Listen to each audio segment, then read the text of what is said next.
We actually met in 2000 and 2002. John went to visit home in New Zealand, and I got the phone call in the middle of the night, and he's calling me and saying that, okay, I bought us a vineyard. And I was like, sorry, what?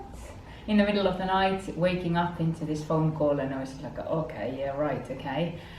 So obviously we hadn't been talking about anything like that. It was total surprise. So 2002 we had a vineyard.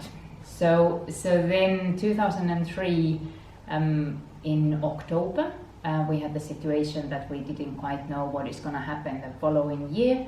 So John was suggesting that what about if we went to New Zealand for summer to look after our own vineyard, and then came back the following spring, European spring, but just kind of go to New Zealand to our vineyard and look after it and see what it is, and like a summer job. So we did go, and and we're still there. Yeah, summer has been a little bit longer, so summer job has been a little bit longer. That's how it all started.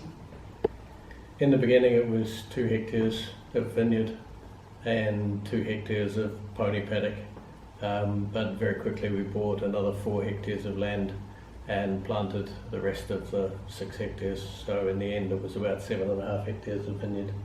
But more recently we've sold that vineyard, or sold our half share in that vineyard, and bought another block which is 6.5 hectares of vineyard, all Sauvignon Blanc.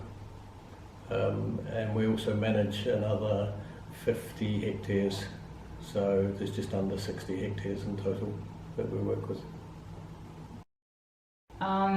Last year actually was a very challenging year in the business because of the COVID and all those.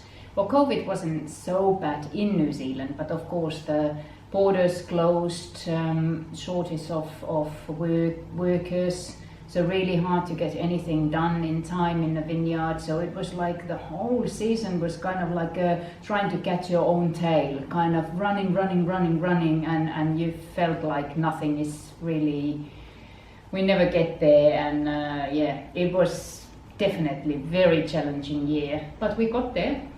Yes, and the final challenge of it was that it was a very small vintage. Compared to an average vintage, it was up to 30% down. We were lucky, we were only about 8 or 9% down on average. But for a lot of the big companies, the challenge continued after harvest because the amount of wine they had was much less than usual. How would we describe our wines? Our aim is to make a wine which is kind of true to its origin, so that it is like a Sauvignon Blanc from Marlborough, as it is from that particular soil, from that particular location exactly. So we are not trying to hide anything or make it to be something different than what we get from that particular vineyard. So trying to be true to that grape variety and for that grape, and make it, how would I say, kind of honest New Zealand wine, and always kind of highest quality possible, obviously, without kind of compromising, but still try to keep the cost as low as possible, so that anybody could enjoy a beautiful, nice wine without kind of taking a mortgage and, putting lots of money into it. So kind of easy drinking, beautiful, balanced, good quality wines. We try to stay away from some of the pretense you can sometimes find in the wine industry and just be honest about it.